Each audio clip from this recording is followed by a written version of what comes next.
자, 제 앞에 화면 보겠습니다. 저희 저번 주 마지막 시간에 이제 폴더 메뉴 만들기 버전 2라고 하면서 선택자를 사용해서 2차 메뉴를 가려놨던 거를 이렇게 나타나게 하는 그런 기본적인 걸 좀 해봤어요. 그거 복습이자 이제 개념 설명부터 좀 진행을 하면서 디테일하게 좀 알아볼 건데요. 일단은 메뉴 구조를 좀 쌓아 보겠습니다. 4개씩 진행을 하도록 할 거고요. A 태그에 href 따로 걸지 말고 그냥 이것만 진행을 할게요.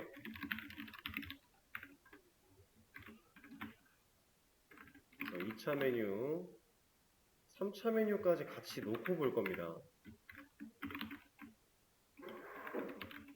이렇게 해놓고 한 번에 구조를 좀 쌓아 놓을 거예요. 이 구조에 대해서는 저번 주에도 한번 보여드리고 말씀을 드렸으니까 1차 메뉴 아이템 하나당 2차 메뉴가 달려있는 거고 2차 메뉴 아이템 하나당 3차 메뉴가 달려있는 거예요. 그래서 각각의 메뉴 아이템이 메뉴 하나를 들고 있으니까 메뉴 아이템 총 4개를 들고 있는 것과 같은 거고요. 그래서 하나의 1차 메뉴 아이템이 2차 메뉴. 근데 얘네들은 아이템이 총 4개. 그리고 이 아이템 하나당, 이 녀석 하나당 또 하나의 메뉴 아이템은 총 4개. 이렇게 가지고 있는 거라고 했죠. 그래서 우리가 총 개수를 따져볼 때도 어떻게 생각을 해야 되는지 말씀을 드렸었어요. 이런 건데, 자, 이제 이거를 제가 일단 이렇게 한번 해볼게요. 내비의 자식으로 있는 UL. 제가 누굴 선택한 거죠, 지금?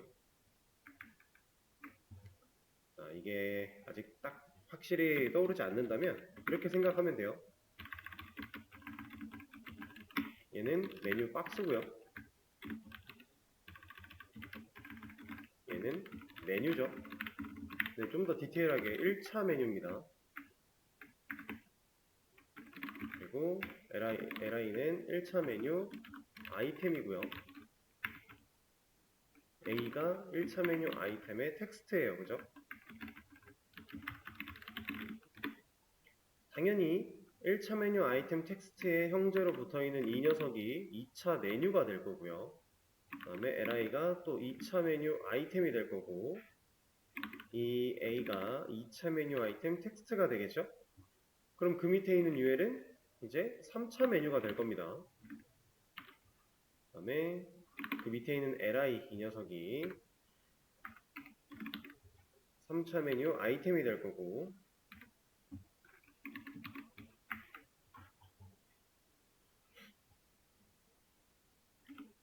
이 녀석이 3차 메뉴 아이템 텍스트가 될 건데 구조는 이렇게 반복 구조로 이루어져 있기 때문에 이제 이런 상황에서는 ul은 메뉴, li는 메뉴 아이템, a가 메뉴 아이템 텍스트 이런 느낌으로 그냥 기억을 하셔도 돼요.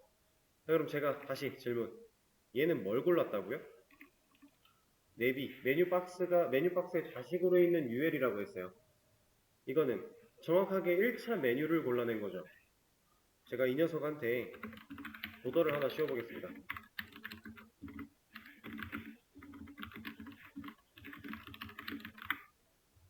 1차 메뉴를 골랐어요. 1차 메뉴 자체는 지금 여러분들이 보고 계시는 이 영역 어떤 느낌인지 아시겠나요? 우리가 1차 메뉴 만들기 할 때 이렇게 가로로 넓게 된 녀석 그리고 안에 아이템이 4가지 이런 녀석들을 해봤는데 결과적으로 1차 메뉴가 그 배경색 들어가 있는 녀석 그 자체였잖아요. 그렇죠? 그래서 지금 2차 메뉴 아이템과 3차 메뉴 아이템과 이런 것들을 다 들고 있는 이 전체가 그냥 1차 메뉴다라고 생각할 수 있어요. 용준님이 들어오셨고 자 그럼 여기다가 제가 UL에 자식으로 있는 li를 고르겠다라고 하면 누굴 고르는 거예요? 1차 메뉴 아이템을 고르는 거죠. 그렇죠? 1차 메뉴 아이템 하나당 2차 메뉴, 3차 메뉴 달려있다라고 했으니까 이렇게 골라지는 거 4개. 자 그럼 이 1차 메뉴 아이템의 자식으로 있는 만약에 제가 A를 고르겠다. 그러면 몇 개 나와요? 보더 라인은? li는 지금 큰 네모로 4개가 나왔어요. 그렇죠? 이건 메뉴 아이템이었습니다. 1차 메뉴 아이템. 여기다가 자식으로 있는 A를 고르겠다라고 하면 1차 메뉴 아이템 텍스트 고르겠다라는 거죠. 그럼 텍스트를 골라냈을 때 보더라인은 몇 개가 나옵니까? 이거 4개 나오죠. 대신에 li는 큰 박스 형태, 얘는 아이템 텍스트만 골라줄 거. 이 차이가 있을 거예요. 그런데 우리가 지금 알아봐야 될 건 사실 이 A가 아니라 이 li의 자식으로 있는 UL을 고르겠다라고 하면 이제는 누가 골라지는 거예요? UL 자식으로 li의 자식으로 UL. 지금 저는 2차 메뉴를 고르겠다라고 하는 거죠. 4개가 나오는 거 맞나요? 이렇게 한 덩어리가 하나의 메뉴니까요. 자, 그럼 여기서 자식으로 있는 li를 또 고르겠다라고 하면 이제는 네모가 몇 개 나와요? 총 다 해서 16개가 나오겠죠? 이렇게 4개, 4개, 4개, 4개 총 16개가 나올 겁니다. 자, 그러면 이 자식으로 있는 UL을 고르겠다라고 하면은 이제 몇 개 나와요? 2차 메뉴 아이템의 자식으로 있는 3차 메뉴를 고르겠다라고 했습니다. 2차 메뉴 아이템 하나당 3차 메뉴 하나가 달려있을 거예요. 그럼 결국 2차 메뉴 아이템 개수랑 똑같이 나오겠네요. 16개.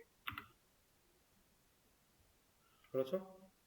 여기서 이 녀석의 자식으로 있는 li를 고르겠다라고 했을 때 이제는 64개가 나오게 되는 거겠죠. 이렇게. 자, 1차 메뉴부터 3차 메뉴 아이템까지 한 단계 한 단계 파고 들어오는 과정을 같이 보셨어요. 이걸 봤을 때 여기서 뭐만 늘어났어요? UL, LI만 계속 늘어나고 있죠.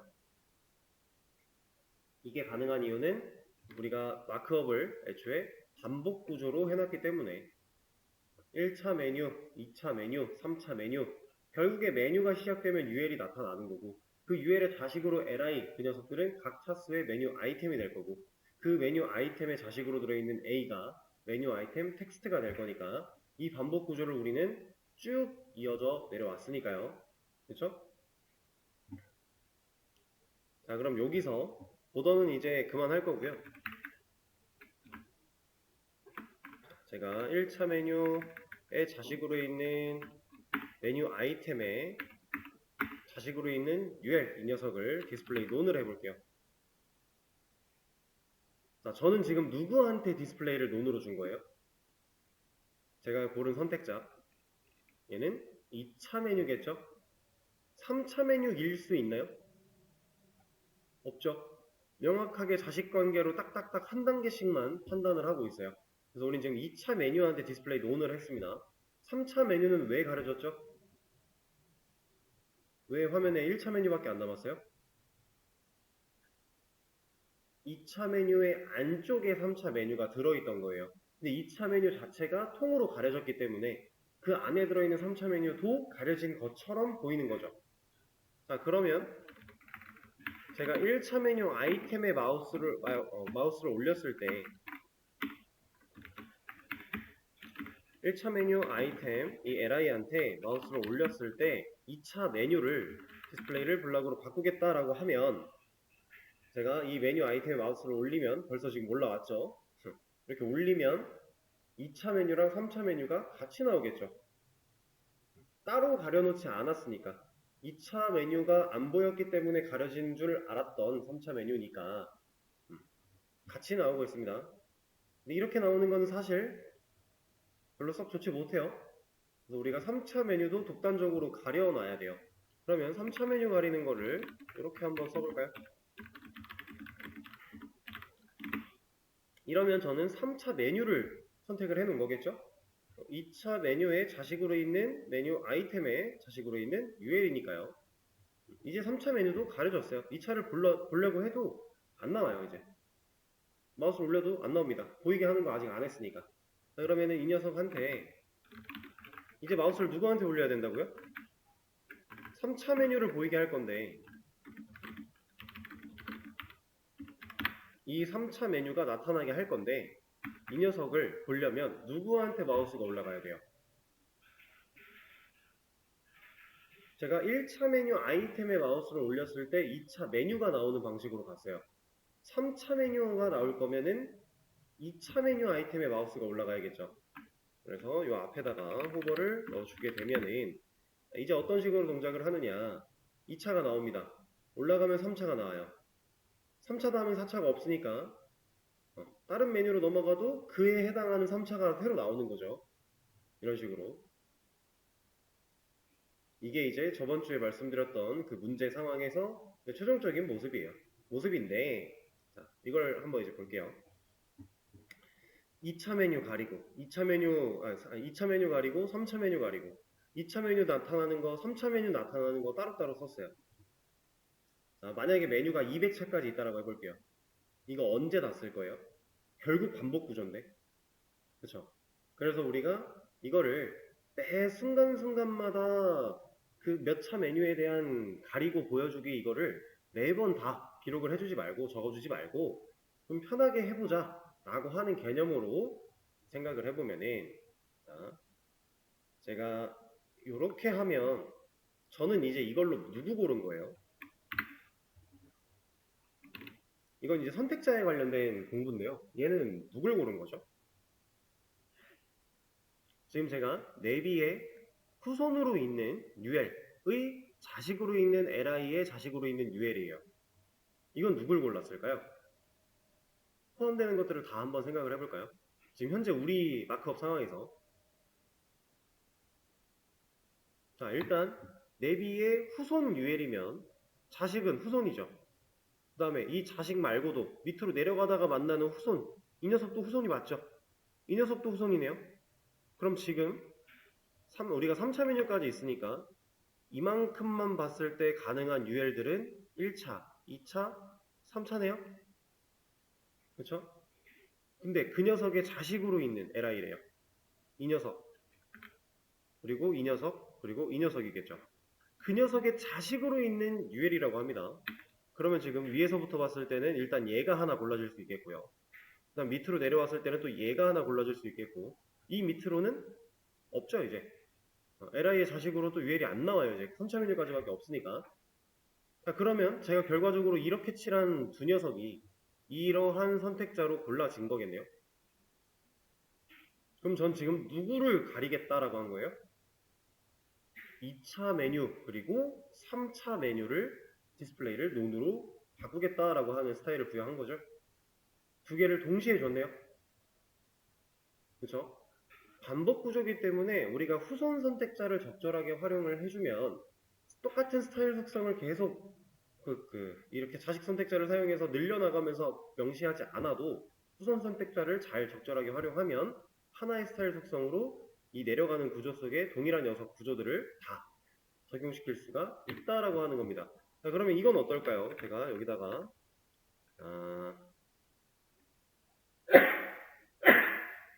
얘를 끊어요. 이건 이제 누굴 고르겠다라고 한 거예요?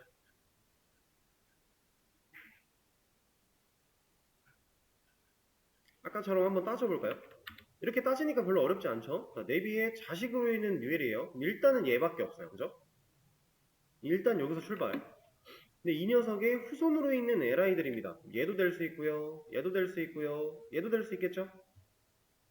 그쵸? 자, 그 녀석의 자식으로 있는 UL이라고 합니다. 그럼 이 녀석도 될 수 있고 이 녀석도 될 수 있고 그 다음은 없겠네요. 자, 결과적으로는 2차, 3차 메뉴를 둘 다 골라낸 게 맞죠? 맞죠? 아까 전 여기를 끊었던 상황이랑 여기를 끊은 상황이랑 별반 차이가 없어 보여요. 없어 보이는데 누가 더 좋을까요? 과연 누가 더 좋을까요?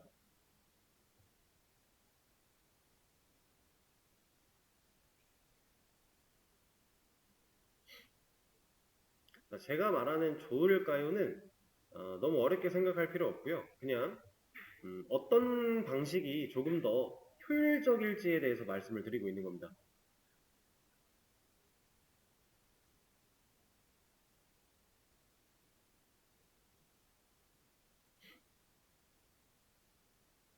누가 더 효율적일지. 자, 이거는 지금 같은 상황에서는 사실 별반 다르지 않아 보이는데 만약에 마우스를 올려야 되는 상황이라고 한번 가정을 해볼게요. 그러면 제가 1차 메뉴 아이템에다가 마우스를 올렸을 때 그 다음 차수인 메뉴를 보여주는 상황이에요. 그러면 여기가 끊어졌다라고 가정을 했을 때 여기가 없고 여기가 있다라고 했을 때 이 UL, LI, UL 구조 그러니까 메뉴의 밑에 있는 메뉴 아이템의 자식으로 있는 메뉴를 이 구조를 어느 정도 갖추고 있죠. 이 삼각상 이 세 개의 구조를 근데 UL의 후손으로 있는 LI들 이렇게 판단을 해주고 UL을 따지고 있습니다. 그래서 얘가 조금 더 디테일하지 못한 거예요.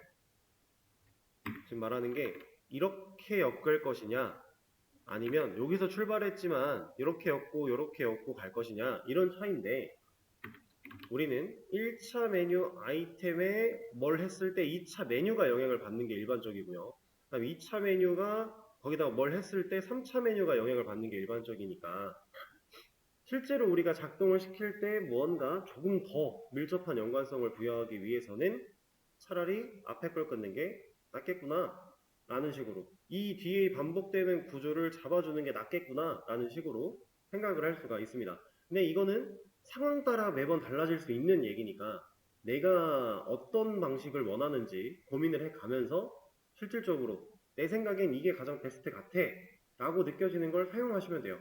그리고 실제로 기능에 문제가 없다면 뭘 써도 큰 상관은 없어요. 그런 느낌. 자, 그러면 사실은 이런 거예요. 이 LI가 꼭 있어야 되나요? 지금 UL에 자식으로 있는 LI에 자식으로 있는 UL 이렇게 써놨던 이유가 결국은 파고 들어가기 위해서죠. 이 녀석 기준으로 얘를 찾아가기 위한 그 중간다리였어요. 그죠? 마우스를 올릴 때야 당연히 이 녀석이 명시가 되어 있어야 여기다 호버를 줄 거니까 판단을 하겠지만 가리는 거 자체는 우리는 결국 메뉴를 가려버릴 거란 말이에요. 메뉴 아이템을 가릴 것도 아니고. 그러면 사실 얘가 필요가 없지 않나. 이 UL이라고 하는 녀석 자체가 굳이 중간에 LI라고 하는 녀석이 나타나서 중간 다리를 해줄 필요가 없지 않을까. 그죠? 자, 이거 제가 지금 누구 고른 거죠? 여기까지만 봤을 때 저는 정확하게 1차 메뉴를 골라낸 거죠. 그럼 1차 메뉴에 후손으로 있는 UL들이네요. 그럼 이 코드 한 줄로 인해서 어떤 일이 벌어지냐? 1차 메뉴 제외, 1차 메뉴는 적용이 안 됩니다. 이 녀석 빼고 그 밑에 있는 2차, 3차, 예를 들어 200차까지 있다 그러면 200차까지 다 디스플레이를 논으로 가리겠다라고 하는 거겠네요. 실제로 잘 가려져 있어요. 자, 그럼 여기다가 만약에 제가 UL을 하나 더 써요. 이렇게. 그랬더니 지금 화면도 결과가 달라졌죠? 이건 제가 누구 고른 거예요?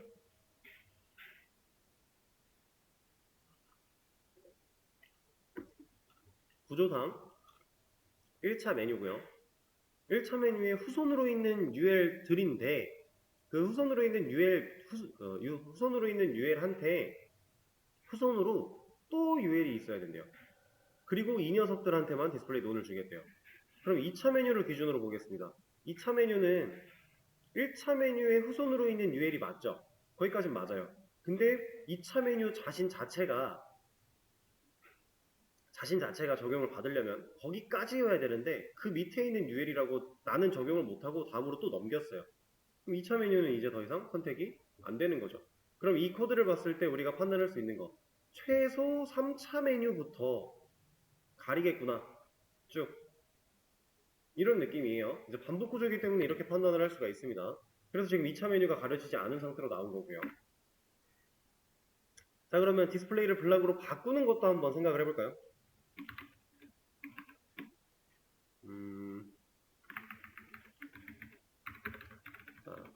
지금 써있는 이 선택자는 정확하게 1차 메뉴 아이템에 마우스를 올렸을 때 2차 메뉴가 나타나는 방식이고요. 근데 이걸 후손 선택자를 사용해서 3차 메뉴, 2차 메뉴 아이템에 마우스를 올렸을 때에도 3차 메뉴가 나타났으면 좋겠어 라고 생각을 하면 우리는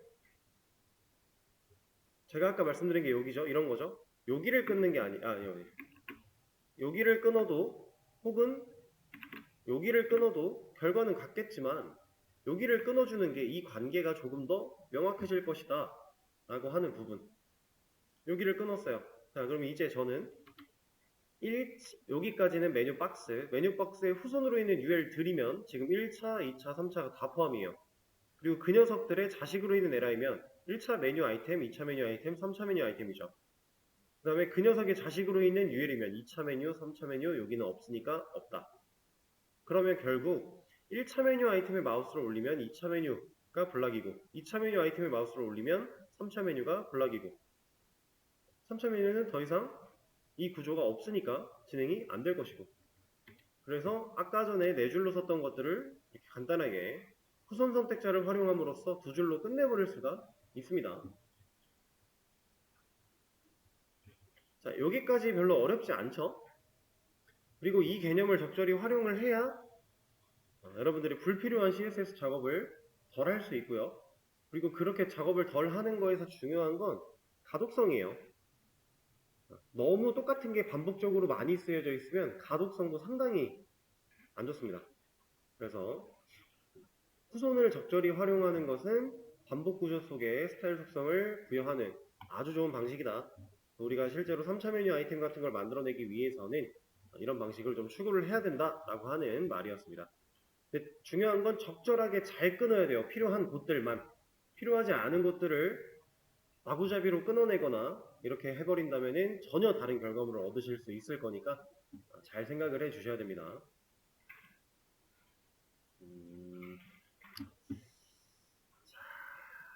그러면은 얘는 여기까지 일단 설명을 드리도록 하고요.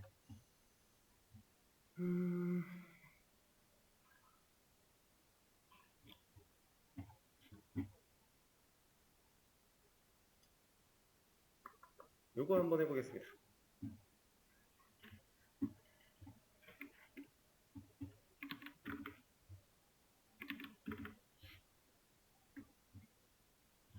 자, 제가 div 하나를 만들어서 로렘 하나 만들어 놓고 여기다가 보더 하나 씌워 놓을게요.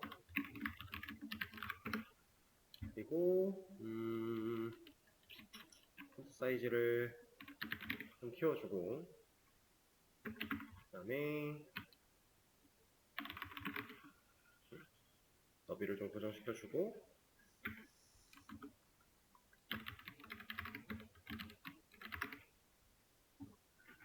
칠 필요 없겠다. 이렇게 하겠습니다. 자, 이렇게 지금 제가 이 div 태그 안쪽에 넣은 텍스트는 그냥 랜덤 텍스트예요. 로렘이라고 하는. 이거는 뭐 의미를 가지고 있는 건 딱히 아니니까 그냥 신경 안 쓰셔도 되고요. 중요한 거는 이 안쪽에 이 div가 저는 높이를 부여한 적이 없어요. div의 기본 디스플레이는 블럭인데 높이가 없으면 최소화가 됐어야 되는데 지금 잘 나오고 있죠.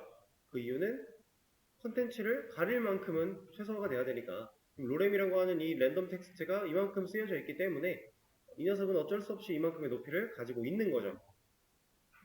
그렇죠? 자, 제가 이 녀석이 높이가 이렇게 길어졌기 때문에 화면에 보시면 스크롤이 생겨났어요. 다 담을 수가 없으니까. 그렇죠? 너무 큰데 어쨌든 우리는 필요에 따라 스크롤이 생기기도 하고요.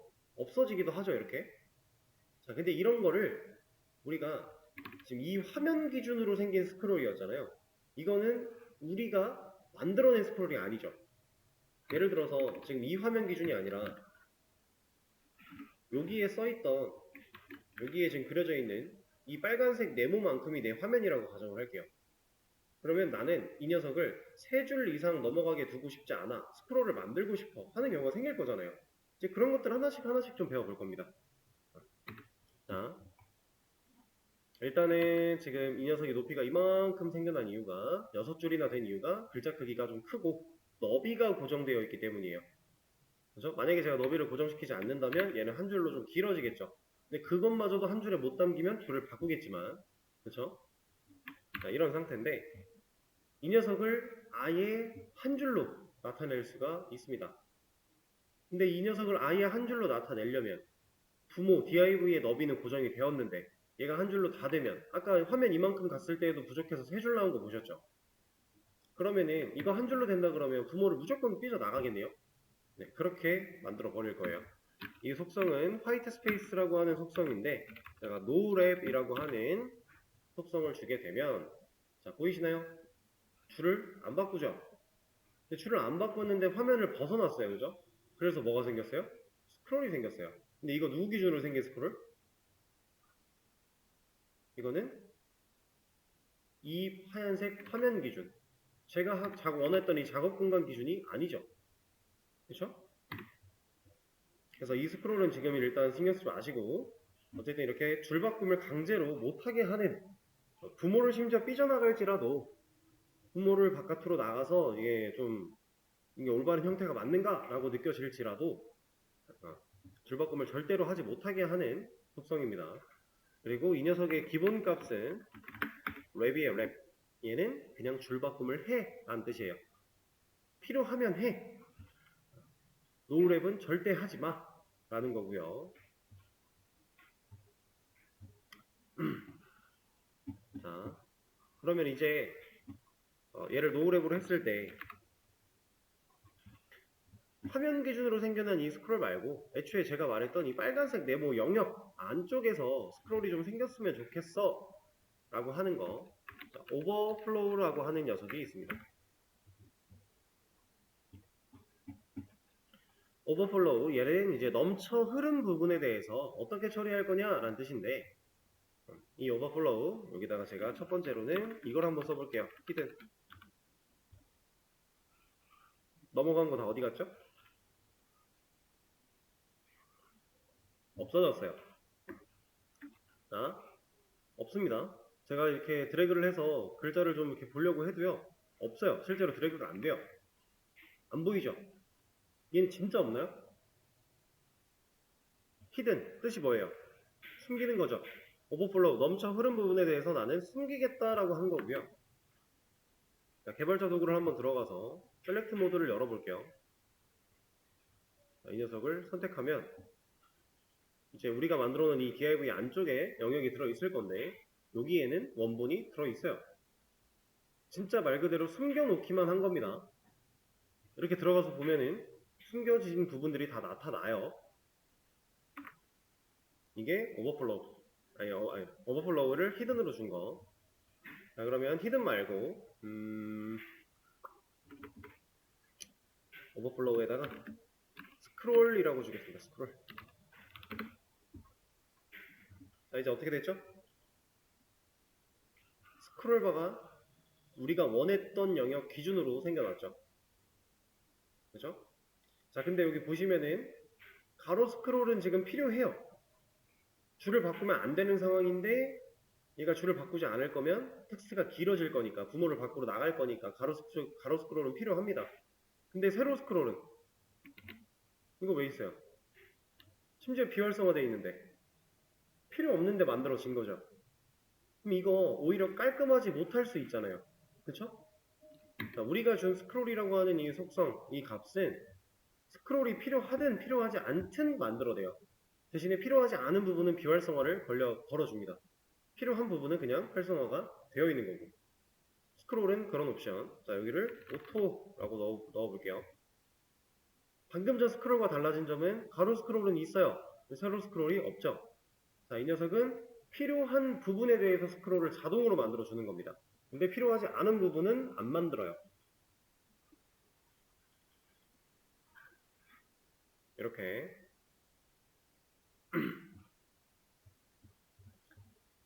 자, 근데 사실 이 스크롤 처리를 할 때는 다양한 이런 식으로 그냥 해도 상관은 없겠지만은 우리가 조금 더 디테일하게 잡아주는 경우가 많아요. 오버플로우 X라고 할 겁니다. 자, X. 이 녀석 X가 있다는 얘기는 Y도 있을 것 같고요. 실제로 있고요. 자, X, Y를 생각을 해보니까 이제 X는 어디예요? 가로축이죠? 그러면 가로축에 대한 설정 값을 우리가 스크롤로 할 거야 라고 하면 가로 스크롤을 만들어 줍니다. 이 녀석 또한 마찬가지 오토를 주게 되면 아까랑 비슷한 원리예요. 우리가 이 노우랩을 사용하지 않았다라고 했을 때 얘는 스크롤이 필요 없죠. 오토 안 만들어줍니다. 근데 스크롤을 넣어주면 비활성화 됐지만 스크롤을 만들어준다라는 거예요. 개념은 똑같아요. 근데 이제 오버플로우 X냐 Y냐를 고르지 않고 그냥 오버플로우로 넣어놓으면 X, Y 축을 동시에 건드리겠다라고 하는 거고 X, Y 이렇게 명확하게 가로축인지 세로축인지를 정해주면 그 부분에 대한 거를 우리가 선택해서 처리하겠다라고 하는 거고요. 그런 차이가 있는 겁니다.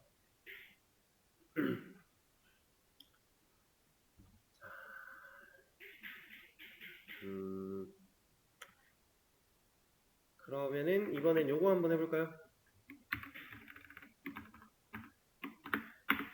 오버플로우를 히든으로 구현을 하겠습니다. 가려졌겠죠? 근데 이 가려진 부분을 이렇게 놓으면은 이게 지금 뒤에가 가려진 건지 아니면 여기서 끝난 건지 명확하지가 않죠. 그래서 보통 이런 상황일 때 어떤 방식을 사용을 하냐면 뭐 이런 식으로 많이 할 수 있어요. 그렇죠? 근데 정확하게 못 끊어서 제가 지금 이렇게 된 건데 두 글자가 남았으니까 여기다가 한 글자가 또 남겠군요. 여기다가 하는 게 맞겠네요. 이런 식으로 뭔가 웹상에 표시가 되어 있다면 이 뒤에 뭐가 더 있다는 얘기겠죠. 그렇죠? 근데 이 점점점은 제가 영역의 크기를 판단하고 실제로 텍스트에다 값을 넣어버린 거예요.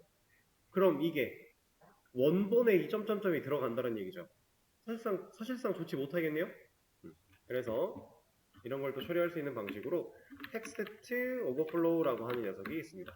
이 녀석을 이제 엘립시스라고 하는 설정을 주게 되면 알아서 점점점을 만들어줘요. 자, 근데 여기서 주의할 사항은 이 점점점은 실제로 존재하는 텍스트가 아니라 스타일 속성으로 인해 만들어진 점점점이죠. 그래서 드래그가 안 됩니다. 선택할 수가 없어요. 이 녀석은 우리가 만들어낸 거예요. 스타일 속성으로 인해서. 점점점에 텍스트가 들어가 있는 게 아니란 얘기죠. 그리고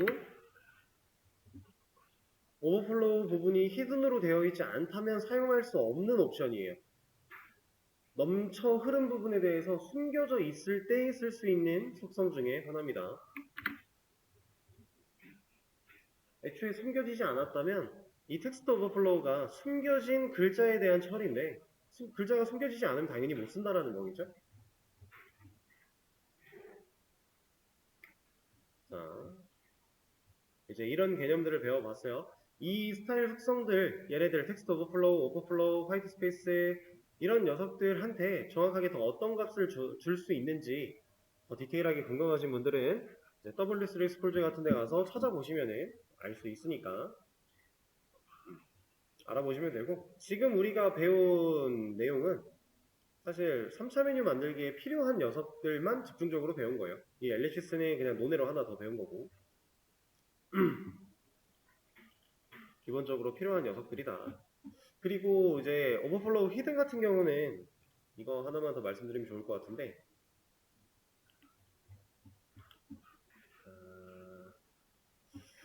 어떤 게 좋을까요? 그냥 이거는 제가 예시를 보여드리죠.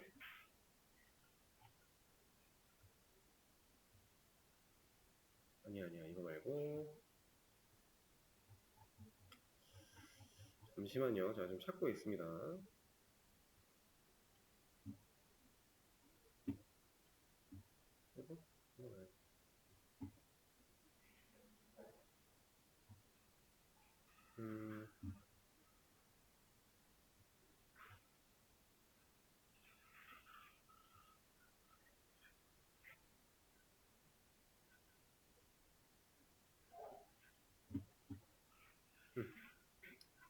자, 이거 하나 볼게요.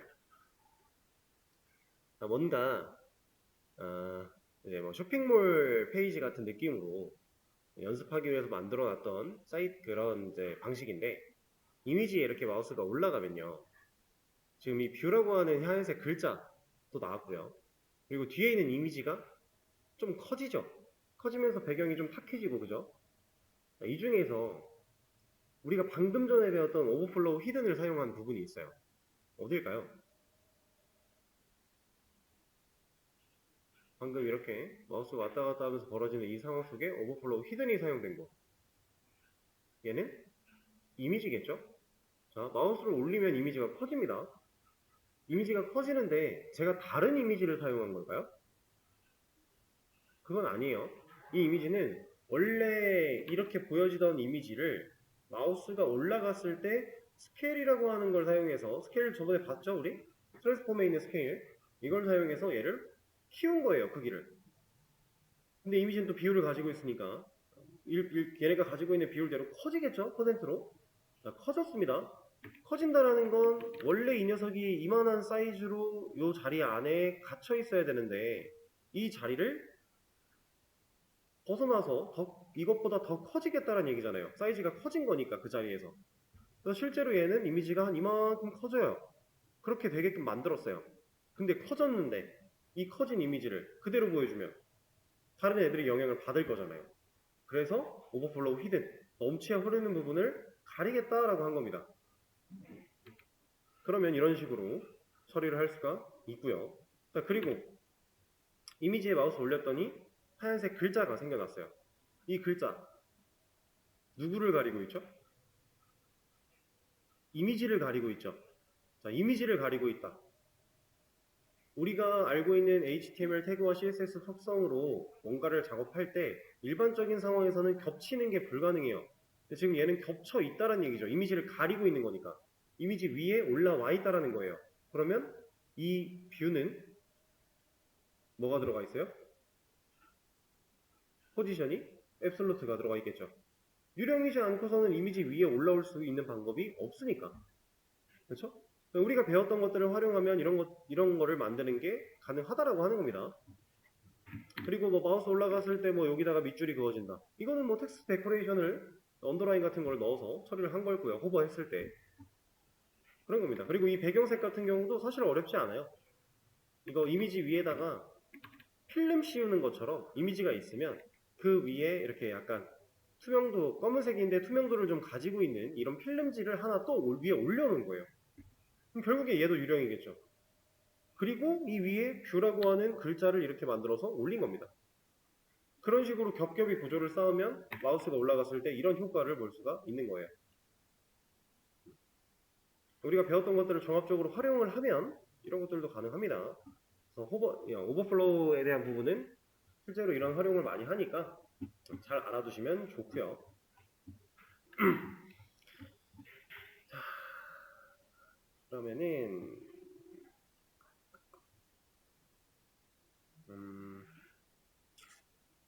다른 개념 하나를 더 시작하기 전에 시간이 조금 애매하니까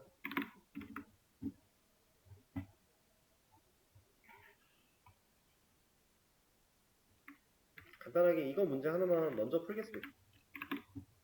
수업 페이지 새로 해보시면은 선택자 연습이라고 나왔을 거고요. 이 녀석 들어가 보세요. 그러면은 이제 CSS 선택자로 검색되는 엘리먼트의 개수를 주석에 적어달라라고 하는데 여기 부분입니다. 여기 이 CSS 부분에 이렇게 선택자를 입력을 하면 몇 개의 엘리먼트가 선택될 것이냐 이렇게 그럼 바디로 고르면 몇 개, HTML의 후손으로 있는 바디는 몇 개 이런 식으로 쭉 써내려가 보시면 될 것 같아요. 한번 풀어보시죠. 자, 이거 풀어보시고요. 쉬는 시간도 가지셨다가